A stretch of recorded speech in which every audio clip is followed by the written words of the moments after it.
The phone call came on a Tuesday morning while I was folding laundry in my quiet kitchen, steam still rising from my coffee mug.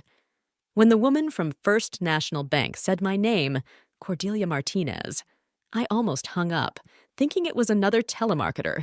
But then she mentioned a mortgage payment that was 60 days overdue, and my blood went cold. "Ma'am, we need to discuss your $425,000 loan for the property on Maple Creek Drive," she said, her voice professional but concerned. I actually laughed, the kind of nervous laugh that comes when something is so absurd it can't be real. "There's been a mistake," I told her, gripping the phone tighter. "I don't have a mortgage. I rent a small apartment downtown." The silence on her end stretched too long. "Mrs. Martinez, according to our records, you co-signed this loan 18 months ago. Your social security number, your employment information from the nursing home where you work. It's all here." My legs gave out, and I sank into the kitchen chair, the basket of warm towels forgotten on the floor 18 months ago. That was right around the time my sister Evangeline bought her dream house, the one with the wraparound porch and the 3-car garage that she'd posted all over social media, the one my parents had been so proud of, calling it a symbol of our family's success. My hands shook as I demanded the bank representative email me everything immediately. Within minutes, my laptop screen filled with documents that made my stomach churn. There it was, my signature, or something that looked disturbingly close to it, on page after page of loan paperwork. My employment at Riverside Nursing Home, my salary, even my mother's maiden name as a security question. Someone had done their homework. I called in sick to work, something I'd never done in 12 years of nursing, and drove straight to Evangeline's house on Maple Creek Drive. The irony wasn't lost on me. I was visiting the very property that was apparently destroying my financial future. She answered the door in yoga pants and a designer top, her face lighting up until she saw my expression. "Cordy, what a surprise! We need to talk, now." I pushed past her into the gleaming foyer with its crystal chandelier, the one she'd bragged about costing more than my monthly rent. "Did you know my name is on your mortgage?" The color drained from her face so quickly, I thought she might faint. She sank onto her leather sectional, the one that probably cost more than my car, and buried her face in her manicured hands.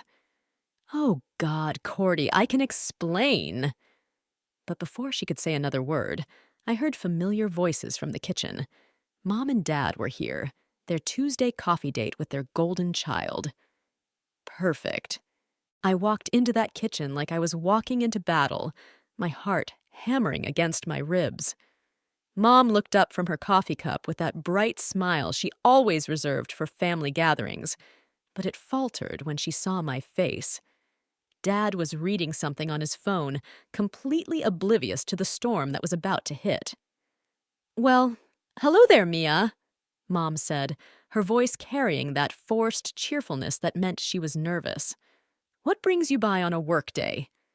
I slammed the printed mortgage documents on their pristine granite countertop, the sound echoing through the open concept space like a gunshot. "Someone want to explain to me how my name ended up on Evangeline's mortgage?" The silence that followed was deafening. Dad's phone clattered to the counter. Mom's coffee cup froze halfway to her lips. Evangeline made a sound like a wounded animal from the living room. "Cordelia, sweetheart." Dad started, but I cut him off with a look that could have melted steel. "Don't you dare sweetheart me right now. The bank called me this morning. $425,000, 60 days behind on payments. My credit is ruined, my financial future's destroyed, and I had no idea any of this existed." Mom's hands were shaking now, and she set down her cup with a delicate clink. "We can explain everything. It's not what you think. Really. Because what I think is that my own family committed identity theft against me. What I think is that you used my good credit and my hard-earned reputation to get your precious Evangeline a house she couldn't afford on her own." The words tumbled out like poison I'd been holding in my chest for years. "We were desperate," Dad whispered, his voice breaking. "Evangeline's credit was shot from the divorce, and she needed a fresh start. You've always been so responsible, so stable. We thought— You thought you'd destroy my life to fix hers?" The confession that followed was worse than I could have imagined. It wasn't just signatures they'd forged. They'd created an entire false identity for me as a co-borrower. Dad had worked at the DMV for 30 years before retiring, and apparently that gave him access to more information than any parent should have about their child. "We used your old W-2 forms from when you lived with us during nursing school," Mom whispered, tears streaming down her cheeks. "We knew your social security number, your employment history, everything. The mortgage broker never questioned it because all the information matched." My vision blurred with rage. "You planned this. This wasn't some spur-of-the-moment decision. You systematically stole my identity." Evangeline finally found her voice from the doorway, her face blotchy and red. "Cordy, I swear I thought you knew. Mom and Dad said you'd agreed to help but wanted to keep it quiet for tax reasons. I never would have." "Shut up." The words came out so cold and final that she actually stepped backward. "Just shut up, Evangeline. You've been living in this house for 18 months, posting pictures of your perfect life on Instagram, while I've been working double shifts to save for a down payment on a tiny condo. You never once thought to thank me for this supposed favor I was doing you." The truth hit me like a sledgehammer. "You all knew. You knew the payments were behind, didn't you? That's why you've been so weird lately, why the family dinner stopped, why nobody calls me anymore. You've been waiting for this bomb to explode." Dad's shoulders sagged in defeat. "The restaurant business has been slow. Evangeline lost her job 3 months ago. We've been trying to scrape together the payments, but you decided my credit score was acceptable collateral damage." I grabbed my purse, my hands still shaking with adrenaline. "I'm leaving now, and when I walk out that door, I'm calling my lawyer. Then I'm calling the police. Then I'm calling the FBI because this is federal fraud." I drove straight to my best friend Marissa's law office, my hands gripping the steering wheel so tight my knuckles had gone white. Marissa Chen had been my anchor since nursing school, the one person who'd never sugarcoated anything or tried to fix me when I didn't need fixing. When her secretary tried to tell me she was in a meeting, I must have looked desperate enough that she buzzed Marissa immediately. "Cordelia, what happened? You look like you've seen a ghost." Marissa's office smelled like lavender and legal briefs, a combination that usually calmed me, but did nothing for the rage still coursing through my veins. I collapsed into the leather chair across from her mahogany desk and spilled everything. The phone call, the documents, the confession. All of it. Marissa listened without interrupting, her expression growing darker with each detail. When I finished, she leaned back in her chair and let out a low whistle. $425,000. Jesus, Cordy. This isn't just family drama. This is serious federal crime. She pulled out a yellow legal pad and started scribbling notes. Identity theft, mortgage fraud, wire fraud if they used electronic banking systems. We're talking potential prison time for all of them. The word prison hit me like a punch to the stomach. Despite everything they'd done, the thought of my parents behind bars made me nauseous. I need to know my options, Riss. All of them. "Okay, here's the reality check," she said, her voice shifting into lawyer mode. "Your credit is destroyed. This mortgage shows up as your debt, so your debt-to-income ratio just became astronomical. You can't get a car loan, a credit card, probably can't even rent a decent apartment right now." She flipped to a fresh page. "But here's what we can do. We file a police report for identity theft, which creates a paper trail. We contact the 3 credit bureaus and put fraud alerts on your accounts. We also need to check if there are other accounts they opened in your name, credit cards, loans, anything." My stomach dropped. You think there's more? With this level of planning, I'd bet money on it. People who commit mortgage fraud rarely stop there. She reached for her phone. I'm calling my friend Detective Rodriguez at Financial Crimes. He's good at digging up connected, fraudulent accounts. As she dialed, my phone buzzed with a text from my mother. Please don't do anything rash. We can work this out as a family. I showed Marissa the message, and her jaw tightened. That's witness tampering, technically. They're trying to manipulate you into not reporting the crime. She grabbed a business card from her desk drawer. Give me your phone. Within 2 hours, Detective Rodriguez was sitting across from us with a manila folder thick enough to choke a horse. He was a compact man in his 50s, with kind eyes that had clearly seen too much, and when he opened that folder, my world collapsed all over again. Mrs. Martinez, I ran your social security number through our fraud database. What we found is extensive. He spread out printouts like he was dealing cards. 3 credit cards opened in your name over the past 2 years. Total balance, $68,000. A personal loan for $35,000. A car loan for $42,000. That's for a BMW registered to your sister's address. Each number felt like a physical blow. I couldn't breathe. Marissa's hand found my shoulder as Detective Rodriguez continued. There's also a business loan for $85,000 listed under your name for something called Martinez Family Catering. That would be your parents' restaurant, I assume. I nodded numbly, the math spinning in my head. Over $630,000 in total debt I'd never authorized, never seen, never benefited from. My entire life's earning potential gone. The good news, Rodriguez said, though his tone suggested otherwise, is that this level of systematic fraud makes for a very strong criminal case. The bad news is that your family has been running a sophisticated identity theft operation for at least 2 years, possibly longer. My phone had been buzzing constantly. 17 missed calls from Mom, 12 from Dad, 8 from Evangeline. The texts were getting more desperate. We'll pay everything back. Please think about what this will do to the family. Your father's heart can't take the stress. Marissa snatched my phone and powered it off. Classic manipulation tactics. They're trying to make you feel guilty for being the victim of their crimes. She turned to Rodriguez. What's the timeline for arrests?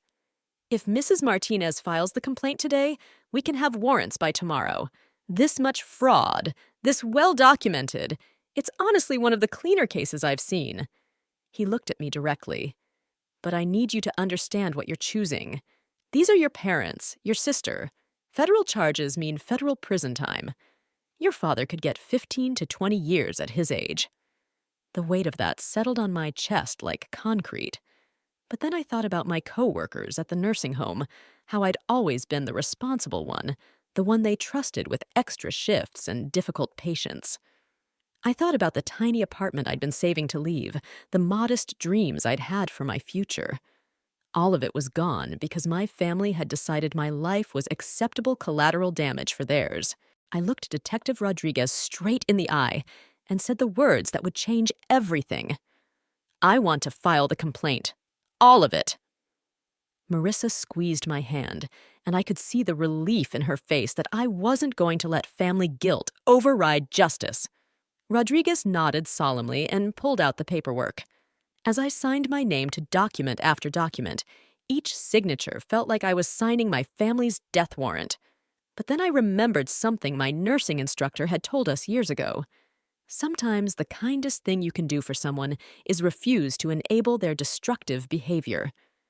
3 days later, the arrests happened. I was at work when Marissa called to tell me, "It's done, Cordy. They picked up your parents at the restaurant during lunch rush. Evangeline was arrested at her house, your house technically." The irony wasn't lost on me. By Thursday morning, our small town's newspaper had the story on the front page. Local family charged in federal fraud scheme. The headline made my stomach turn, but what happened next was worse. My phone started ringing before 7 a.m. Neighbors, distant relatives, people from church. Everyone had an opinion about what I'd done to my own family. Mrs. Gutierrez from down the street actually confronted me in the grocery store parking lot. "How could you put your own parents in jail, mija? Family is supposed to forgive family." I stood there holding my grocery bags, feeling like I was on trial in the court of public opinion. "They stole over $600,000 from me," I said quietly. "They destroyed my credit, my future, my ability to buy a home or get a loan. They committed federal crimes." "But they're your parents," she insisted, like that somehow made identity theft acceptable. "They raised you, sacrificed for you." That's when something inside me snapped. "No, Mrs. Gutierrez. They sacrificed me. They threw my life away to save Evangeline's credit score and fund their failing business. That's not love. That's using your child as a financial instrument." I walked away from her shocked face and drove straight to Marissa's office, my hands shaking with anger and hurt. The worst part wasn't the strangers judging me. It was discovering who in my life truly understood what family loyalty meant versus what family exploitation looked like.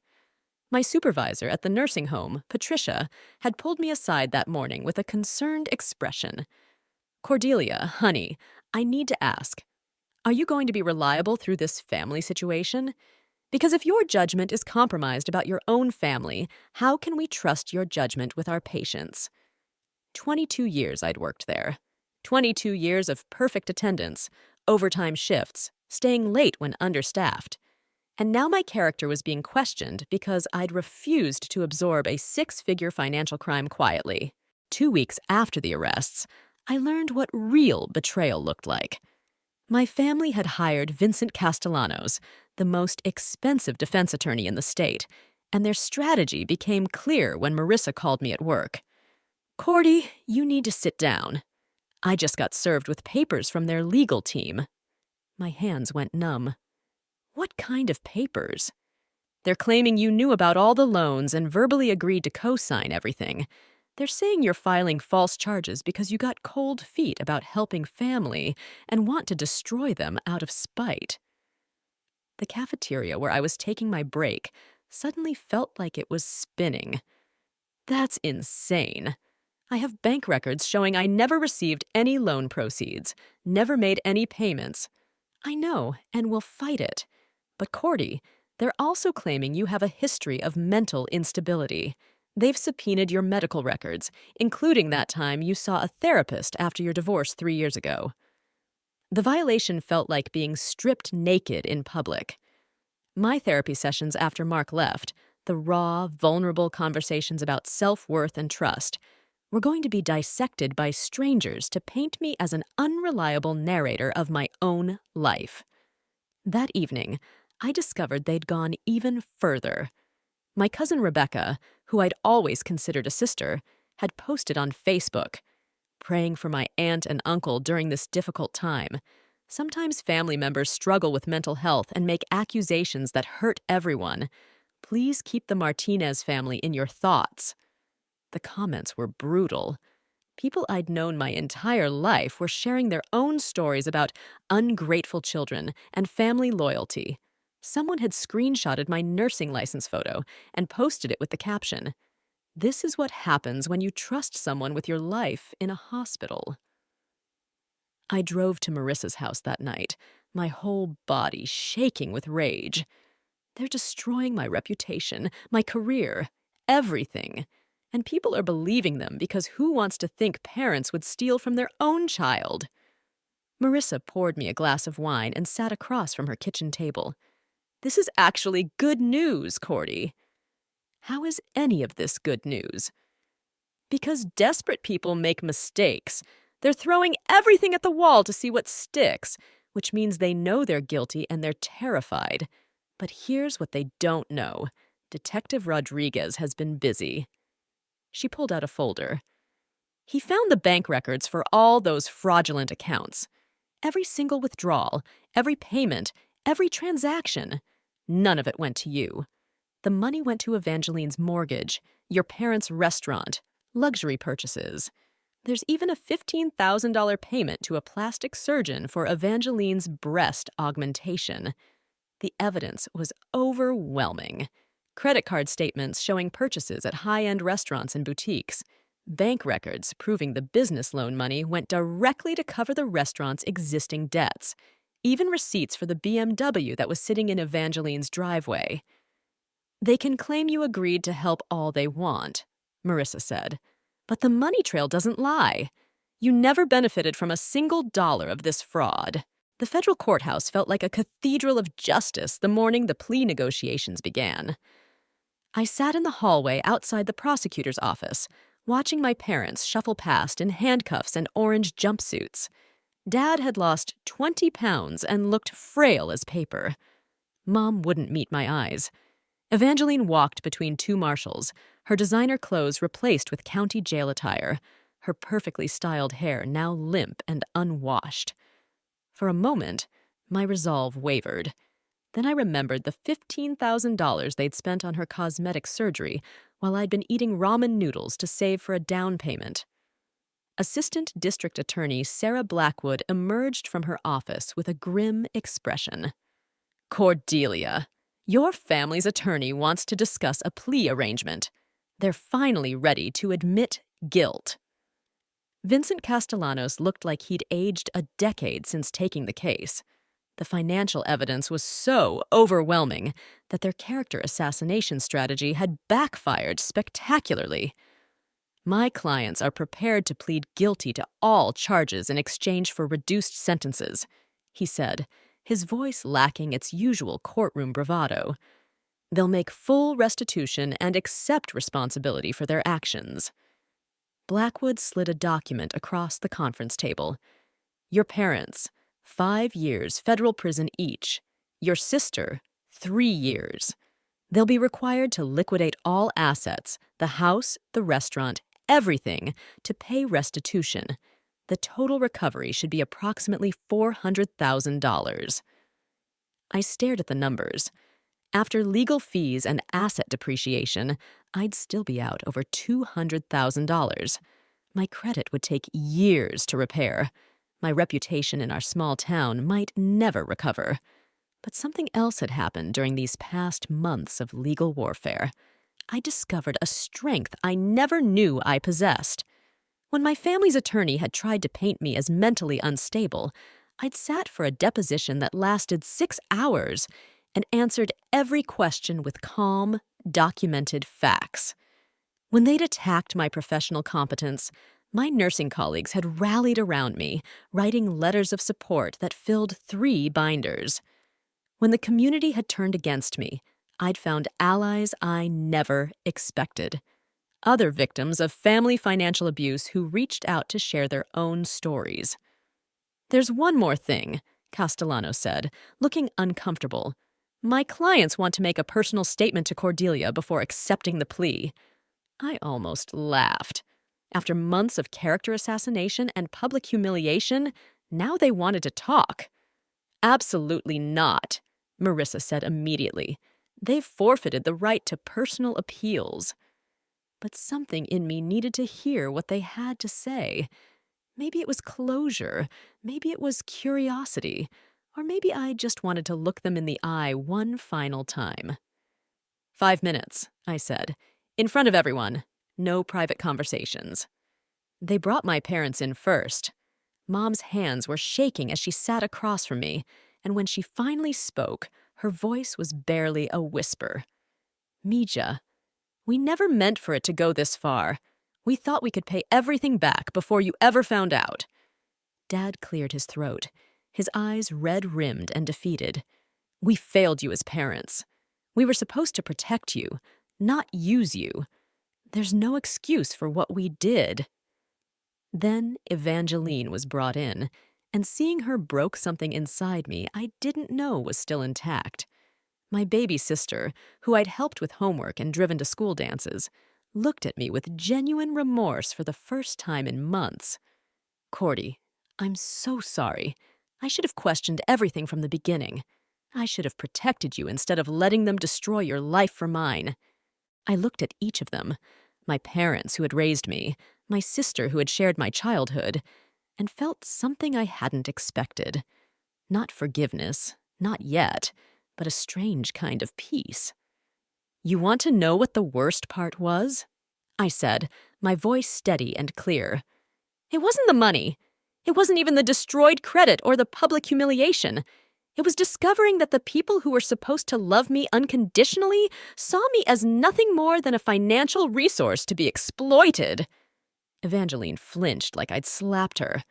"The second worst part was realizing that if I hadn't gotten that phone call from the bank, you would have let me find out when I was denied for a mortgage, or when creditors started garnishing my wages, or when I applied for a car loan and discovered I was already $600,000 in debt." Mom started crying again, but I wasn't finished. "But here's what you need to understand. Filing those charges was the best decision I ever made. Not because I wanted to punish you, but because I finally learned to value myself enough to refuse to be your victim." I stood up, feeling taller than I had in months. "I accept your plea agreement. I hope prison gives you time to think about what family actually means." The sentencing hearing 3 weeks later felt like closing a book I'd never wanted to read.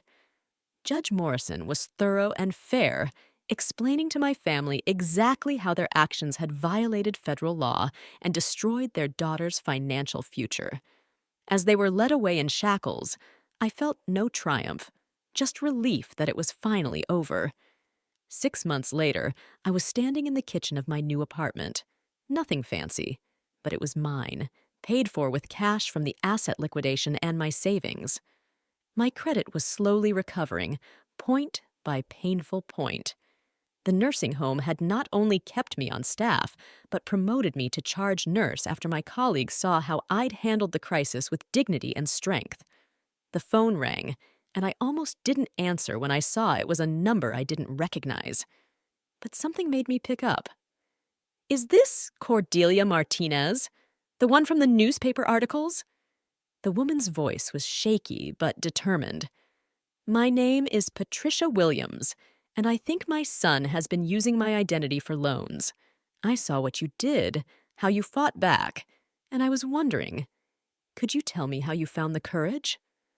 I smiled, settling into my favorite chair by the window. "Let me tell you something, Patricia. Sometimes the most loving thing you can do for your family is refuse to enable them. And sometimes the most powerful thing you can do for yourself is believe you deserve better." That conversation led to 5 more that week, then dozens more over the following months. Women who had discovered unauthorized credit cards, forged signatures, stolen tax refunds, all committed by people who claimed to love them. I started a support group that met at the community center every Tuesday evening.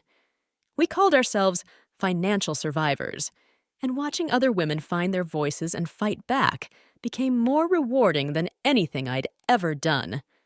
My family served their sentences. Dad got out after 3 years due to health issues. Mom served the full 5. Evangeline was released after 18 months for good behavior. None of them have contacted me, and I'm grateful for that. The space between us feels necessary, maybe permanent. Some bridges, once burned, leave safer ground on both sides. 2 years after that first phone call from the bank, I bought my first house, a small craftsman with a wraparound porch that I could actually afford. As I signed the mortgage papers with my own name, my own credit, my own money, I thought about the woman I used to be. The one who would have quietly absorbed the debt to keep peace in the family. The one who believed her value came from how much she could sacrifice for others.